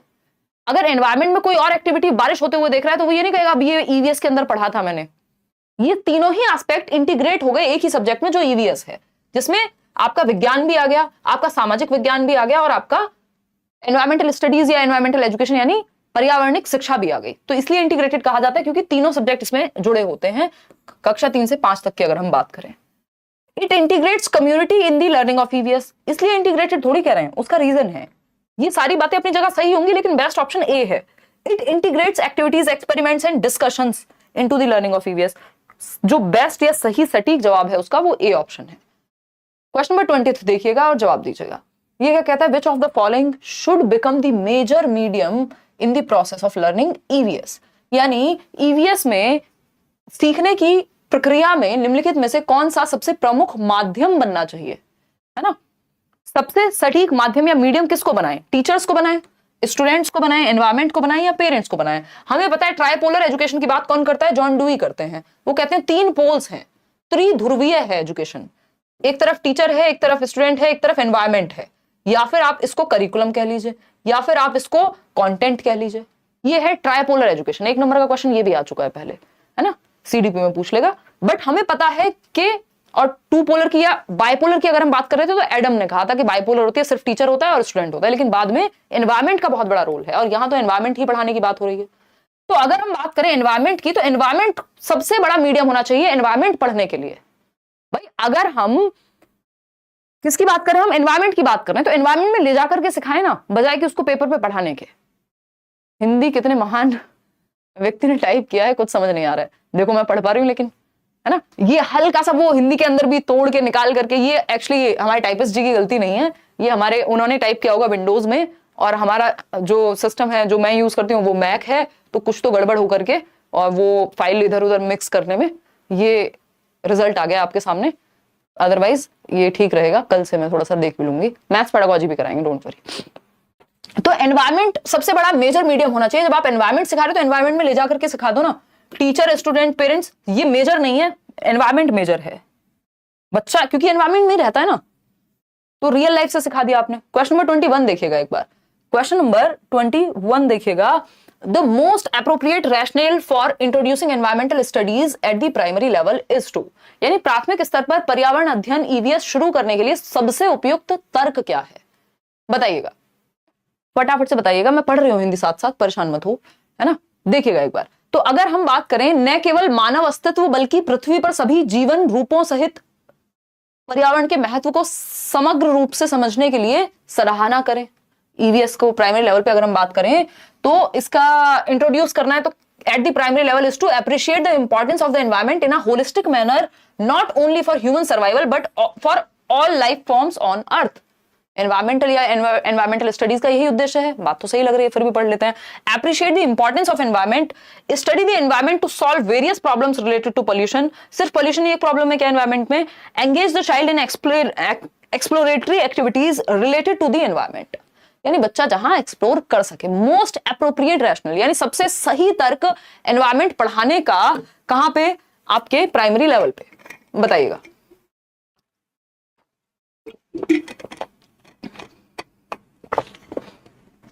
देखो हमें पता है कि एनवायरमेंट बच्चा होलिस्टिकली देखता है। क्या है? होलिस्टिकली देखता है, और इसीलिए हमने ईवीएस में ही 3 सब्जेक्ट को इंटीग्रेट किया हुआ है। नहीं तो साइंस अलग पढ़ाते, सोशल साइंस अलग पढ़ाते और सोशल स्टडीज अलग पढ़ाते एनवायरमेंट प्राइमरी लेवल पे। तो इन सब से ये सारे ही जवाब सही हैं, लेकिन सबसे बेहतर ऑप्शन आपका ए ही है कि हम उसकी सराउंडिंग को इंक्लूड कर रहे हैं एक होलिस्टिक मैनर में, ताकि वो सभी लाइफ फॉर्म्स के प्रति एक सेंसिटिव एटीट्यूड डेवलप कर सके। क्वेश्चन नंबर 22 है, after teaching the theme plants Meena conducted a field visit of students to the park, this would support the students to. अब आपको पता है 6 थीम्स हैं, चिल्ला चिल्ला के बताओ घर वालों को। 6 थीम्स है ईवीएस में। कौन सी है वो 6 थीम्स? उनके अंदर एक सब थीम है प्लांट। फैमिली एंड फ्रेंड्स के अंदर है, if I am not wrong, तो है ना। तो 6 थीम्स के अंदर एक सब थीम है प्लांट। हाँ, हिंदी कम संस्कृत ज्यादा लग रहा है, बिल्कुल सही समझो अंशु आप। ये देवनागरी को ना खोल के रख देता है। ये पहले मेरे साथ प्रॉब्लम होती थी 2018 में, जब मैं खुद टाइप किया करती थी, तो उस टाइम पे फिर बाद में बड़े तरीकों से उसको सॉल्व किया था। तो ये क्या करता है, वो देवनागरी को पूरा खोल के रख देगा, तो वो पढ़ने में दिक्कत होती है। मुझे आदत हो गई उस टाइम की वजह से, अदरवाइज मैं भी सही ना पढ़ पाऊँ। ये देख के शुरुआत में ऐसा ही लगता है। देखिएगा एक बार, अगर हम आज मैनेज कर लो, कल से इसको ठीक कर देंगे। अगर हम बात करते हैं सी ऑप्शन, आप लोग कह रहे हैं, मतलब प्लांट्स पढ़ाते समय मीना जो कि एक टीचर है, उन्होंने एक फील्ड विजिट कंडक्ट की, पार्क ले गई और वहां पे प्लांट्स को दिखाया। इसके बारे में इससे क्या क्या सपोर्ट मिलेगा स्टूडेंट्स को? मेमोराइज करेंगे, रट्टे लगाएंगे? नहीं। Recognise the plants in the park, park में पौधों को पहचानने में मदद मिलेगी जिनके बारे में पढ़ाई की थी। बात तो सही लग रही है। Correlate classroom learning to real life situations, ये बात भी सही लग रही है। Have fun in the park, ये बात गलत लग रही है, कि फन के लिए और भी बहुत तरीके हैं। मूवी ले जा सकते थे बच्चों को, कहीं भी ले जा सकते थे 1700 जगह, लेकिन फन के लिए सिर्फ हम 87% लोग सी ऑप्शन दे रहे हैं, जो कि सही है, कि पार्क में पौधों को पहचानने में मदद मिलेगी। सिर्फ पहचानना क्यों है? सिर्फ पहचानने के लिए बात थोड़ी हुई है, सिर्फ आइडेंटिफिकेशन की बात थोड़ी हुई होगी। ये भी एक पॉइंट हो सकता था यदि सी ऑप्शन नहीं होता हमारे पास। कक्षा के अधिगम को वास्तविक जीवन की स्थितियों से सहसंबंध करने में मदद मिलेगी। जो भी क्लासरूम में प्लांट्स के बारे में सीखा था वो सब वो कोरिलेट कर पाएंगे जब वो रियल लाइफ में उस चीज को देखेंगे। ये एनसीएफ भी कहता है, नेशनल एजुकेशन पॉलिसी भी कहेगी कि भाई रियल लाइफ से जोड़ दो लर्निंग को। तो इससे ज्यादा बेटर ऑप्शन हमारे पास सी है। भाई हम वो ऑप्शन चूज करते हैं जो बेस्ट हो बाकियों से, या तो बाकियों को अपने अंदर इंक्लूड करता हो या बाकियों से बेटर हो। यही दो चीजें होती हैं पूरे आपके पेडागोजी में। क्वेश्चन नंबर 23 देखिएगा, ये क्या कहता है। क्वेश्चन नंबर 23 है, while doing a map reading activity, Jayanti asked her friend, why is our village divided from neighboring town by lines on the map? When I go to sell vegetables to the town with my father, I do not see any such lines. What is Jayanti doing? मतलब जयंती एक बच्ची है, मानचित्र पठन गतिविधि के दौरान, यानी बच्चों को मैप रीडिंग सिखाई जा रही थी कि मैप रीड करके कैसे समझते हैं कौन सी दिशा कहाँ है एंड ऑल, दिशाओं का ज्ञान करा रहे हैं उनको ईवीएस में। तो मानचित्र पठन गतिविधि के दौरान जयंती अपने मित्र से कहती है, नक्शे पर हमारा गांव पड़ोस के शहर से रेखा द्वारा विभाजित किया गया है। होती है ना मैप्स पे लाइंस होती हैं। जब मैं पिताजी के साथ सब्जियां बेचने शहर जाती हूँ तो मुझे ऐसी रेखाएं नहीं दिखती कि एक गांव से दूसरे गांव जाते समय बीच में रेखाएं हों जैसे मैप पे होती है, वैसी नहीं होती। जयंती क्या कर रही है, मतलब जयंती क्या करने की कोशिश कर रही है। ये जो बच्ची है जब वो टॉपिक पढ़ रही है क्लासरूम में, जो उसने रियल लाइफ में देखा है वो चीजें कुछ कुछ वहां पे मैच नहीं हो रही हैं। मतलब कुछ तो वो हायर लेवल थिंकिंग कर रही होगी, ठीक है ना। तो पहला ऑप्शन है relating a real life experience with the classroom activities, बात तो सही लग रही है। Applying higher order thinking to classroom activity, ये बात एकदम सही है, क्योंकि जरूरी नहीं है हर बच्चा इस बात पे ध्यान दे। उसने अपने दिमाग में एनालिसिस, सिंथेसिस, इवैल्यूएशन, ये होती है higher order thinking skills, HOTS कहते हैं इनको, HOTS, higher order thinking skills. Lower order thinking skill क्या होती है, हाँ समझ लिया, ठीक है, नॉलेज हो गई, अप्लाई कर लेंगे, कहीं देख लेंगे जब जाके लाइन होती है नहीं होती। लेकिन हायर ऑर्डर थिंकिंग स्किल क्या है, जो उसने एक्सपीरियंस किया था उस चीज का उसने एनालिसिस किया, विश्लेषण किया कि क्या मैंने अपनी लाइफ में ये एक्सपीरियंस किया इस तरह का, अच्छा वो तो अलग था। फिर वो सिंथेसाइज कर रही है, अपना कुछ क्रिएट करने की कोशिश कर रही है, इवैल्यूएट कर रही है, मूल्यांकन कर रही है, क्या मैंने पढ़ा है वो सही है या नहीं है। तो इसमें क्रिटिकल थिंकिंग लग रही है बच्चे की, यानी हायर ऑर्डर थिंकिंग स्किल लग रही है, जो कि एकदम सही बात है। ये बात तो एकदम फैक्ट है कि ये करने की कोशिश कर रही है बच्ची। Expressing a natural curiosity about her environment, जो बच्चा है वो अपने परिवेश के प्रति स्वाभाविक जिज्ञासा की अभिव्यक्ति कर रहा है, कि जो उसके अंदर जिज्ञासा है, जो क्वेश्चंस उसके दिमाग में आ रहे हैं, ये बात भी सही लग रही है। Reflecting upon an observation and applying logic, मतलब वो रिफ्लेक्ट कर पा रहा है जो भी ऑब्जर्व उसने किया है, जो भी उसके पास एक अवलोकन है, जो उसने ऑब्जर्व किया अपनी रियल लाइफ में जब वो सब्जी बेचने जाती है अपने पिताजी के साथ, और उसने ऑब्जर्व किया कि लाइंस जैसी मैप पे होती हैं वैसी तो नहीं है यहाँ। तो वो रिफ्लेक्ट कर रही है, जब उसने क्लासरूम में पढ़ा तो वो रिफ्लेक्ट कर रही है अपने अनुभव पे कि यार ये मेरे अनुभव में तो ऐसा नहीं है ना। तो वो रिफ्लेक्ट कर रही है बच्ची, और लॉजिक अप्लाई करने की कोशिश कर रही है कि ऐसा तो नहीं था, फिर क्या ये बात गलत है या क्यों नहीं होता ऐसा, तर्क लगा रही है, सिर्फ मान नहीं लिया जो लिखा हुआ है। तो अब चारों ही बातें सही लग रही हैं हमें, लेकिन चारों बातों का जवाब तो सही नहीं हो सकता, क्योंकि दो ही पेयर में हमें चूज करना है। अब हमें वही स्ट्रेटजी अपनानी पड़ेगी, कोई भी दो बेस्ट ऑप्शन चूज करने पड़ेंगे, बाकी दो को साइड करना पड़ेगा, क्योंकि पेडागोजी में ऐसा होता है कि चारों ऑप्शन सही हो कई बार। तो relating a real life experience with the classroom activity, बात तो सही लग रही है, तो ABCD तो हम चूज नहीं कर सकते। Expressing a natural curiosity about her environment, लेकिन ये और भी चीजों से हो सकता था, जरूरी नहीं है इसके लिए वो रियल लाइफ में विजिट करती तभी नेचुरल क्यूरियोसिटी आती। तो हमें बेटर यहाँ ये लग रहा है कि हायर ऑर्डर थिंकिंग डेवलप हो रही है बच्चे में, और रिफ्लेक्ट कर पा रहा है वो अपने अनुभव के आधार पे। अगर सिर्फ दो ही ऑप्शन चूज करने हैं तो हमको B और D के साथ जाना पड़ेगा। B और D का ऑप्शन हमें साथ में दिख रहा है कहीं ना कहीं, यस। अगर हम बात करें, क्योंकि हम इसको नहीं हटा सकते ना, हायर ऑर्डर थिंकिंग को भी नहीं हटा सकते हम, और रिफ्लेक्ट कर रही है अपने अनुभव पे, इसको भी नहीं हटा सकते, क्योंकि रियल लाइफ एक्सपीरियंस यहाँ रिफ्लेक्शन में अपने आप अंदर आ गया कि रियल लाइफ एक्सपीरियंस बच्चे का रिलेट कर पा रहा है वो, तो जब वो रिफ्लेक्ट करता है तो रियल लाइफ में तो रिलेट कर ही पाएगा। तो जो फर्स्ट ऑप्शन था वो D में अपने आप समाहित है, अगर आप देखेंगे थोड़ा सा तो, ठीक है ना। और अगर हम बात करें किसकी, C ऑप्शन की, कि नेचुरल क्यूरियोसिटी, तो ये क्वेश्चन पूछना या फिर अप्लाई करना हायर ऑर्डर थिंकिंग में, वो ऑलरेडी क्यूरियोसिटी की वजह से ही आता है। तो ये B, जो C और A है, वो अपने आप बाकी के दोनों ऑप्शंस के अंदर समाहित हो जा रहे हैं। तो बेटर ऑप्शन फिर हमारे पास B और D ही बचते हैं, जो कि D ऑप्शन है। चलिएगा खैर आगे बढ़ते हैं क्वेश्चन नंबर 23 पर।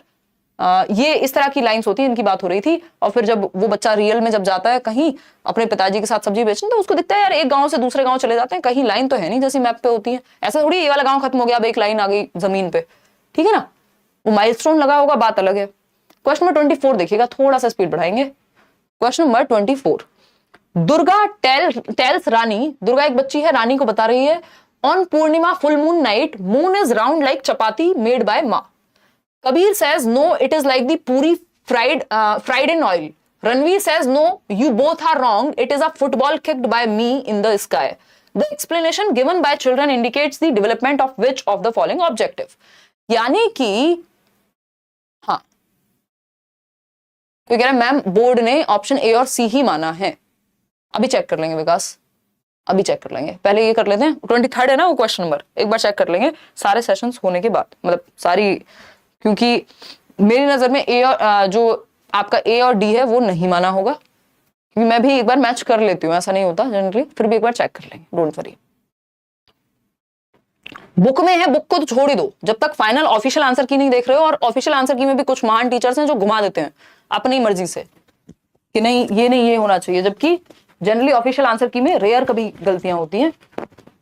ये जब हम सीडीपी की मैराथन में डिस्कशन करेंगे तब आपको क्लियर होगा कि कैसे चीजें गड़बड़ाती हैं, उसमें आंसर वही बनेगा। मेरे क्वेश्चन का आप जवाब नहीं देती, माही कह रही, माही इतने सारे लोगों कैसे जवाब दूं यार। देखो अगर हम बात करें no you both are wrong, और वो कहता है the explanation given by children indicates the development of which of the following objective.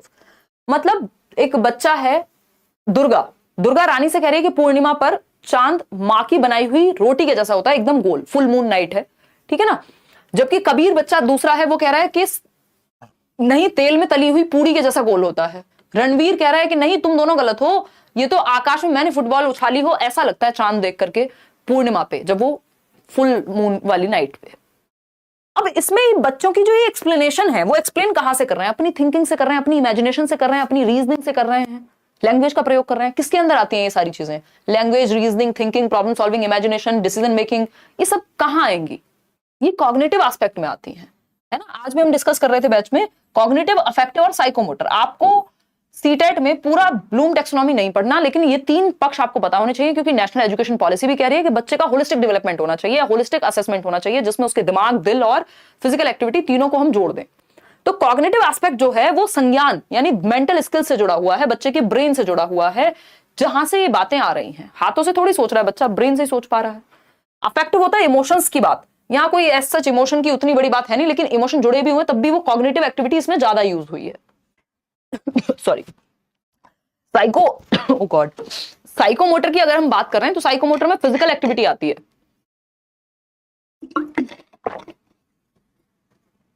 अब कोई कहेगा कि फिजिकल एक्टिविटी नहीं, फिजिकल एक्टिविटी आ तो रही है, वो कह रहा है कि फुटबॉल को किक करके भेजा है, लेकिन उसने किया नहीं है ना, ये उसकी इमेजिनेशन है कि फुटबॉल को किक किया है। इमोशनल एस्पेक्ट कुछ होता नहीं है, वो अफेक्टिव में ही आ जाएगा। आगे बढ़ते हैं क्वेश्चन नंबर 25। अच्छा, इसमें 23 में कोई कुछ कह रहा था कि ए और सी बताया है बोर्ड ने। ए और सी तो है ही नहीं भाई, यहाँ कैसे बता दिया? ए और सी कैसे बता दिया बोर्ड ने? ऑप्शन में तो है नहीं है। ए और सी कैसे बता दिया? ऑप्शन में ही नहीं है ए और सी, ठीक है। बी और डी पे हमने बात की और यही दोनों बेस्ट हैं, बाकी के दोनों इसके अंदर समाहित हो रहे हैं, ठीक है ना। इसमें ऑफिशियल आंसर बी और डी ही होगा, डी ऑप्शन जो करा है वही सही है यहाँ पर। चलिए क्वेश्चन नंबर 25 देखिएगा एक बार, क्या कहता है क्वेश्चन नंबर 25। ये कहता है which of the following term best defines the nature of EVS.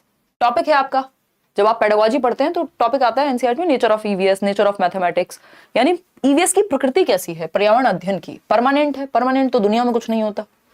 Uni directional है, सिर्फ सिंगल डायरेक्शन में, सिंगल डायरेक्शन में कुछ भी अच्छा नहीं हो सकता, मल्टी डायरेक्शनल होगा। ऑब्जेक्टिव है, ऑब्जेक्टिव होता है वस्तुनिष्ठ, कुछ सही और गलत बिल्कुल मैथ्स की तरह है, 2 + 2 4 होंगे, नहीं, मेरा पर्सपेक्टिव अलग हो सकता है, आपका अलग हो सकता है, एनवायरमेंट के लिए ये चीज लागू होती है, तो ये भी गलत हो जाए। एक्सपीरियंशियल है, मेरा अनुभव क्या कहता है ना। किसी ने कहा धरती गोल है, वो कुछ तो हिसाब किताब लगाया होगा, कुछ तो अपना अनुभव के बेसिस कुछ तो कहा ही होगा, तो अनुभवजन्य है। जो ईवीएस की प्रकृति है पर्यावरण अध्ययन की, वो आपने क्या अनुभव किया है। चलिए खैर, D option is the right answer. आगे बढ़ेंगे, सबके लिए परिवेश अलग अलग अनुभव उसका हो सकता है। क्वेश्चन नंबर 20, किसी को सर्दी अच्छी लगती है, किसी को गर्मी, तो ये क्या हुआ, अनुभवजन्य है, एक्सपीरियंशियल है nature. Jaya was very hungry today, 26 number question है। जया को आज बहुत भूख लगी थी, उसने अपना टिफिन खत्म किया और उसका पेट भर गया। देख लो कितने प्यारे प्यारे क्यूट क्यूट से क्वेश्चन, आपको हंसी आ जाएगी पढ़ते पढ़ते पेपर में। Jaya was very hungry today, she finished eating her tiffin and was satisfied. Her teacher brought packets of sweets for distribution since today was the foundation day of school. As soon as Jaya saw sweets, her mouth watered. Which of the following term is the correct description of this process? अब ये question इन्होंने out of the box, बिना मतलब इनका मन किया ये CTET में इनके पेट पे बाण मारो, वो रामायण चलती थी ना लॉकडाउन में कि प्रभु ऐसे नहीं काम चलेगा, बढ़िया वाला क्वेश्चन लेके आओ। इस कोई सेंस नहीं बनता, सीटेट में इनको देना नहीं चाहिए ये क्वेश्चन, ऐसे ही मन कर रहा है देंगे, है ना। तो इसके चक्कर में आप जाके अब क्लासिकल कंडीशनिंग थोड़ी पढ़ोगे, कोई सेंस नहीं है उसका, क्योंकि आज तक के पूरे इतिहास में शायद 2 बार कभी इस तरह का क्वेश्चन आ गया होगा मैक्सिमम, वो भी 2011 में जब सिलेबस अलग था। तो उस चक्कर में इस पे समय व्यर्थ नहीं करना है, लेकिन हाँ थोड़ा सा समझ लेना कि अगर आ जाए तो इसको हम टिक कराएं, क्योंकि नेगेटिव मार्किंग तो है नहीं। देखो इसमें आप लोग गलत जवाब दे रहे हो यार। जया को आज बहुत भूख लगी थी, उसने अपना टिफिन खत्म किया और उसका पेट भर गया। उसके शिक्षक आज मिठाई के पैकेट बांटने के लिए लाए थे, क्योंकि आज स्कूल का स्थापना दिवस था। जैसे ही जया ने मिठाई खाई, उसके मुंह में आ गया पानी। ठीक है, मुंह में पानी आया, निम्नलिखित में से कौन सा पद इस प्रक्रिया का सही वर्णन है? मुंह में पानी आने का सही वर्णन पूछा है सरकार। ये कौन सी प्रोसेस लगी है? आप कह रहे हैं कंडीशनड स्टिमुलस लगा है, तो मिठाई के बारे में थोड़ी पूछा है मिठाई क्या है या मिठाई की खुशबू क्या है, उसको देखते ही पानी आ गया मुंह में। मिठाई स्टिमुलस है। स्टिमुलस क्या होता है? कोई भी ऐसी चीज जो आपको क्या करे, उत्तेजित करे। किसी ने आपको गाली दी, वो स्टिमुलस है, आपका मन करेगा वापस से इसको थप्पड़ मार दूं एक खींच के, है ना। ये क्या हुआ? स्टिमुलस था। अब रिस्पॉन्स करने का आपका मन करेगा उस स्टिमुलस को देख करके। तो मिठाई स्टिमुलस थी, रिस्पॉन्स आएगा क्या? मुंह से पानी आना, गोलगप्पे की खुशबू आ रही है, हा हा, मुंह से पानी कई लोगों के आ भी गया होगा। तो वो कंडीशनिंग है, वो इतनी बार वो चीज हुई है कि हमारे दिमाग को, ब्रेन को आदत पड़ गई है। वो जो पैवलोव का कुत्ता था, उसके मुंह में लार आती थी, ये थियरी भी मैंने कराई हुई है, यूट्यूब पे भी कराई हुई है, ठीक है ना। तो यहाँ पे ये कंडीशनड रिस्पॉन्स है, क्योंकि ये जो प्रतिक्रिया है कि मुंह में पानी आना जो है वो रिस्पॉन्स है, वो प्रतिक्रिया है। तो ये कंडीशनड रिस्पॉन्स है। अभी मेरे नाना जी की डेथ हुई, मैं उधर से आते हुए ड्राइव कर रही थी, फोन आया एक सर का, कह रहे कैसे हो मैम? मैंने कहा एकदम बढ़िया। हालांकि उस समय पे हो सकता है इमोशनली मैं बढ़िया नहीं हूं, ऐसा बहुत बार होता है जनरली, लेकिन आपको लोग उतने मिल रहे होते हैं, आप हर किसी को बैठ के दुख क्या समझाओगे। तो अब फिर उधर से उन्होंने पूछा कि अच्छा डेथ हो गई थी, कितनी एज थी, ये वो ऐसी बातें हुई। तो मुझे ये था इनको पता ही नहीं होगा, इनको क्या पता। तो वो उन्होंने टेलीग्राम पे या कहीं देखा होगा। तो उस केस में ये क्या हुआ, ये कंडीशन रिस्पॉन्स था। फिर मैंने बोला, मैंने कहा सर ये तो कंडीशन रिस्पॉन्स हो गया है कि कोई भी पूछे कैसे, क्या चल रहा है, कैसे हो, एकदम बढ़िया। हमारी सबकी यही आदत हो गई है, पर कितना आप कहानी सुनाओगे बिठा करके। तो अगर हम देखें तो ये क्या हुआ, अनुकूलित प्रतिक्रिया है, ये हमारा कंडीशन रिस्पॉन्स हो गया है। और भाई क्या हालचाल, एकदम बढ़िया, चाहे बैंड बजी पड़ी हो, ठीक। तो ये क्या कंडीशन रिस्पॉन्स है कि जब हम मीठा देख रहे हैं, या मिठाई आ रही है, या गोलगप्पे आ रहे हैं, या कहीं से खुशबू आ रही है, तो वो याद कीजिए मोटू पतलू, है ना, एकदम वो खिंचे हुए चला जाता था जैसे उसको समोसे की खुशबू आती थी। तो वो कंडीशन रिस्पॉन्स है, आदत हो गई है, ठीक है ना। तो अनकंडीशन रिस्पॉन्स जिसकी कंडीशनिंग ना हुई हो, है ना, जिसमें कोई कंडीशनिंग हुई ना हो। अगर बच्चा भूखा होता और तब मिठाई आती तो ये अनकंडीशनड रिस्पॉन्स हो जाता। क्यों? क्योंकि भूख में खाना देख करके नेचुरल रिस्पॉन्स आएगा ही, लेकिन जब आप भूखे तो नहीं थे। तो ये एक रीजन है। तो ये थोड़ा ज्यादा डीप हो जाएगा, उतना पढ़ना नहीं है हमको चक्कर में, अक्कड़ बक्कड़ी करेंगे। इस तरह की सिचुएशन सीटेट में आ जाए तो बाकी एग्जाम्स में प्रॉपर पढ़ के जाना ये वाले क्वेश्चन के लिए। क्वेश्चन नंबर 27 देखिए, in the chapter the plant fairy of EVS class 3rd in Didi's play children had to touch the plant on the basis of given characteristics. Which of the following objective is most suitable for organizing this game? बताइएगा। तो अगर हम बात करें पर्यावरण अध्ययन की कक्षा 3 के पाठ पौधों की परी में, दीदी के खेल में बच्चों को पौधों की बताई गई विशेषताओं के आधार पर छूकर बताना था। यानी विशेषताएं बताई गई, भाई ये वाला पौधा ऐसा होता है, इसको टच करेंगे तो कांटा लगेगा, इसको ऐसे करेंगे तो ऐसा फील होगा। तो उसके आधार पर बच्चों को छू करके बताना था, टच करके बताना था।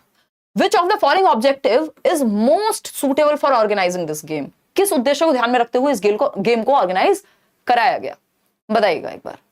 कराऊंगी मैं, डोंट वरी। देखिएगा, अगर हम बात करें ए ऑप्शन की, तो identification of child capable of identifying most correct plants, यानी उद्देश्य यह है कि बच्चा जो है सबसे सही प्लांट के बारे में बता सके। To acquaint students with the characteristics of plants around them through play, ये बात एकदम सही है कि खेल खेल में बच्चे उनके आसपास के प्लांट्स के बारे में सीख जाएं। To develop the feeling of joy and group cohesiveness through games among children, यानी कि हम फीलिंग ऑफ जॉय डेवलप करें, बिल्कुल सही बात है, साथ में कोहेसिवनेस, एक साथ रह करके बच्चे सीख रहे हैं। To develop an interest towards learning through the feeling of competition, competition की बात कहां से आ गई यहाँ, है ना। और सबसे करेक्ट प्लांट बताना है, ये भी उद्देश्य नहीं है, खेल खेल में बच्चा सीख जाए, ये उद्देश्य है, जो कि बी और सी ऑप्शन में कहा गया है। बी और सी ऑप्शन है भी, हाँ, B option is the right answer over here. 70% लोग सही जवाब दे रहे हैं, ठीक है ना। मुझे लगता है कई लोगों ने तो आंसर्स के रट्टे लगा लिए हैं, जरूरी नहीं है सबके सेट में सेम ही आता है, ये कई बार ABC में थोड़ा बहुत अंतर हो सकता है, रट्टे मत लगा के जाना किसी भी चीज के, वहां पे बेस्ट ऑप्शन चूज करके ही हिसाब लगाना है। देखिएगा, choose the correct statement, NCF 2005 prescribes teaching of EVS from class 1 to 3, यानी NCF 2005 कक्षा 1 से 3 तक EVS के शिक्षण को निर्धारित करता है। सही है ये बात? बताओ एक बार, कक्षा 1 से 3 तक EVS पढ़ाने को कहता है NCF, है ऐसा? For class 1 and 2, no textbook is prescribed in order to provide contextual learning environment to students. ये बात एकदम सही है, कक्षा 1 और 2 में EVS की टेक्स्ट बुक नहीं है ताकि बच्चे कॉन्टेक्स्ट से एनवायरमेंट को सीख सकें लैंग्वेज और मैथमेटिक्स के थ्रू। ये बात एकदम सही है। फिर आता है for classes 1 and 2 EVS is taught through science and social science. ये बात भी सही है, ये बात भी सही है, दोनों बातें सही है। 3 का ऑप्शन है हमारे पास, थ्रू साइंस एंड सोशल। ना ना ना ना, उल्टा कर दिया, बल्कि EVS में साइंस और सोशल साइंस तीनों आते हैं और क्लास 1 और 2 में तो EVS की भी टेक्स्ट बुक नहीं होती, तो ये तो गलत है।